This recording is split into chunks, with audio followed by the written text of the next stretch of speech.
दोस्तों आज है मेरे पास ये Galaxy M12 4GB RAM 64GB internal memory वाला वर्जन, ब्लैक कलर का ये डिवाइस है और हम करते हैं इसकी अनबॉक्सिंग।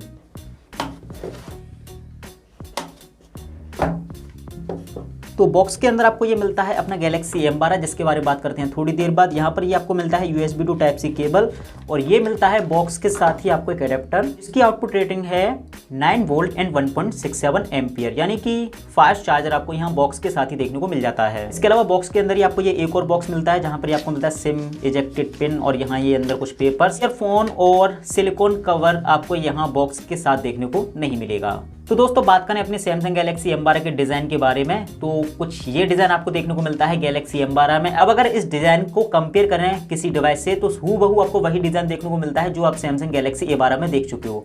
अगर उस डिज़ाइन को हटा दें, केवल गैलेक्सी M12 के डिज़ाइन के बारे में बात करें तो कुछ नई पैटर्न का डिज़ाइन दिया गया है बाकी के पुराने सैमसंग के डिवाइसेस से। यहाँ ऊपर की तरफ ये कुछ लाइन्स दी गई हैं, बॉटम पार्ट पे छोटा सा एरिया एकदम प्लेन रखा गया है। कैमरा शेप की बात करें तो आज के ट्रेंड को फॉलो करता है, रेक्टेंगल कैमरा शेप है। और यहाँ पर कैमरा बम की बात करें तो वो आपको बिल्कुल भी देखने को नहीं मिलेगा।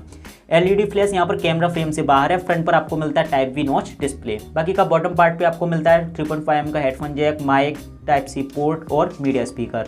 लेफ्ट साइड पे आपको मिलता है सिम और SD कार्ड स्लॉट्स और यहाँ पर आप दोनों सिम और SD कार्ड एक साथ यूज कर सकते हो। टॉप पर आपको मिलता है एक सेकेंडरी माइक, तो राइट साइड पे आपको मिलता है पावर बटन, इसके अलावा वॉल्यूम बटन। पावर बटन के ऊपर ही आपको मिलता है फिंगरप्रिंट स्कैनर। रियर पर आपको मिलता है quad camera setup, LED flash और यहाँ पर ये सैमसंग का लोगो। डिमेंशन की बात करें तो गैलेक्सी M12 का स्लिमनेस है 9.7 mm, वेट है 221 ग्राम, यानी कि काफी हैवी सा डिवाइस फील होता है गैलेक्सी M12। कॉम्पैक्टनेस की बात करें तो उस कंडीशन में सिंगल हैंड से इस डिवाइस को यूज़ करने में आपको प्रॉब्लम हो सकती है। और डिज़ाइन की बात करें तो यहाँ से आप आइडिया ले सकते हो कि लगभग कैसा आपको डिज़ाइन देखने को मिलेगा। अवेलेबल रैम और स्टोरेज की बात करें तो 64GB में से लगभग 16GB का स्टोरेज भरा हुआ है, यानी कि लगभग 48GB यानी 50GB के आसपास का स्टोरेज आपको आपके पर्सनल यूज़ के लिए मिलेगा फ्री। बाकी का अवेलेबल रैम की बात करें तो 4GB रैम में से 1.7GB की रैम यहाँ पर भरी हुई है, यानी कि अप्रोक्सीमेट 2.3GB की रैम फ्री है बिना एक भी एप्लीकेशन इस समय बैकग्राउंड पर यूज किए।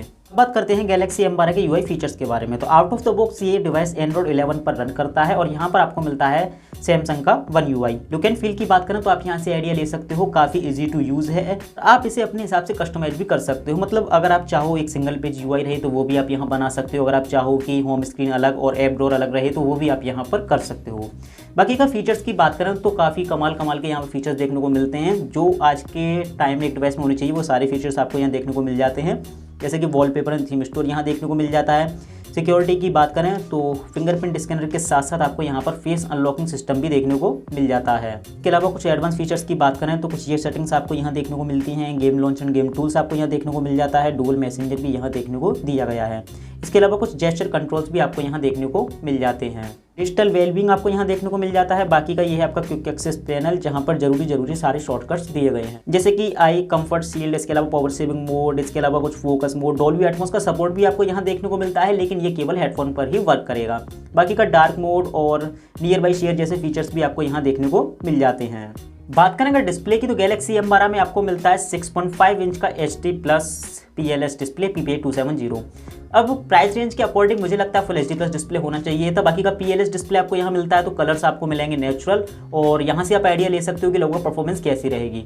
पर्सनल मेरा एक्सपीरियंस इस प्राइस रेंज के हिसाब से बहुत ज़्यादा अच्छा नहीं है गैलेक्सी M12 के साथ। बाकी का बेजल्स की बात करें तो काफ़ी चौड़े बेजल्स दिए गए हैं, यानी कि एंड टू एंड एक्सपीरियंस भी आपका बहुत अच्छा यहाँ नहीं रहेगा।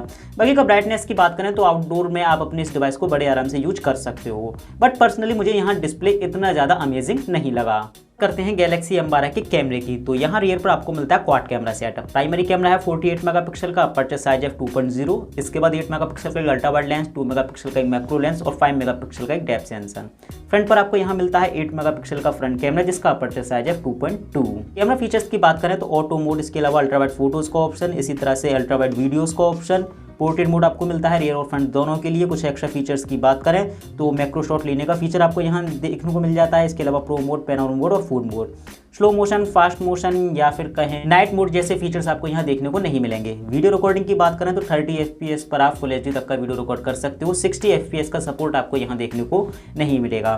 बाकी का EIS और सुपर स्टेडी मोड भी आपको यहाँ देखने को नहीं मिलेंगे। कैमरा परफॉर्मेंस की बात करें तो कुछ ये परफॉर्मेंस आपको यहाँ देखने को मिलती है। अब फर्स्ट इंप्रेशन की बात करें तो रियर कैमरे के अल्ट्रा वाइड और ऑटो मोड के फोटोज़ मुझे लगभग ठीक ठाक ही लगे। कलर्स आपको नेचुरल देखने को मिलते हैं, कुछ फोटोज़ में आपको पंची कलर्स भी देखने को मिलते हैं। हालांकि फ्रंट कैमरे की बात करें तो वहाँ मुझे एवरेज परफॉर्मेंस ही देखने को मिली है। बाकी का जल्दी ही मैं इस प्राइस रेंज के बाकी के डिवाइसेस के साथ इसका एक कैमरा रिव्यू अपलोड करूँगा, जिससे आपको आइडिया हो जाएगा अच्छे से कि वाकई अपने गैलेक्सी M12 में कितना दम है। बैटरी की बात करें तो यहाँ आपको मिलती है 6000 mAh की बैटरी और ये device 15 watt fast charging support करता है। चार्जिंग टाइम की बात करें तो अप्रोक्सीमेट लगभग 3 घंटे ले लेगा ये आपका फुल चार्ज होने में। बात करें गैलेक्सी M12 के हार्डवेयर के बारे में तो यहाँ आपको मिलता है Exynos का 850 प्रोसेसर, माली G52 GPU। अब हार्डवेयर की परफॉर्मेंस की बात करें तो मीडियम ग्राफिक्स तक के गेम्स आप अपने गैलेक्सी M12 पर माइनर लैग के साथ प्ले कर पाओ, लेकिन हाई ग्राफिक्स के गेम्स आप अपने इस डिवाइस पर प्ले नहीं कर सकते। बाकी का कॉमन यूज और मल्टीटास्किंग में आपको कोई इशू देखने को नहीं मिलेगा। उन टास्क के लिए ये डिवाइस और ये प्रोसेसर काफ़ी है। तो भाई अब बात करेंगे गैलेक्सी M12 के बारे में मेरे ख्याल क्या हैं या फिर मैं क्या सोचता हूँ गैलेक्सी M12 के बारे में। तो अगर सैमसंग की नज़र से देखें तो गैलेक्सी A12 से कुछ एक्स्ट्रा फीचर्स भी आपको यहाँ देखने को मिलते हैं, उसके बावजूद भी ये लगभग 2000 रुपये सस्ता है। तो उस कंडीशन में तो गैलेक्सी M12 बेहतर है। बाकी का अभी मैंने हाल ही में किया है Redmi Note 10 का अनबॉक्सिंग, तो उसके कंपैरिजन में तो मुझे ये डिवाइस कहीं भी नहीं लगता। जल्दी ही मैं इस डिवाइस के इस प्राइस रेंज के बाकी के डिवाइसेस के साथ कंपेरिजन अपलोड करूंगा, उसके बाद आपको ये श्योर हो जाएगा कि वाकई इस डिवाइस में कितना दम है।